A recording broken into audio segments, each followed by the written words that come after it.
Welcome to Kenton Teaches. Enjoy the video. In this video, I will show how to make a paper crab. Fold a square sheet diagonally to start the base. Begin with basic valley and mountain folds, keeping edges aligned for symmetry. I will guide you slowly through each crease and show how to lock folds so the crab holds shape. If you follow along step by step, you will finish a neat paper crab you can display or give as a tiny gift. Prepare your materials before folding to avoid interruptions.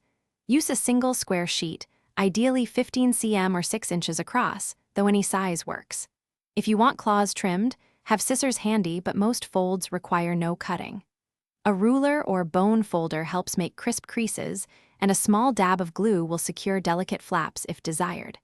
Lay everything out so your hands are free to fold smoothly. Follow each primary fold in order to build the crab structure.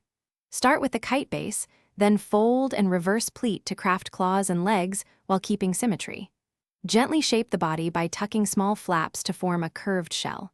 Take your time on the claw tips so they look distinct, and adjust leg spacing for balance. With steady hands, you will transform simple folds into a charming paper crab. Thanks for watching. Please subscribe if this video was helpful.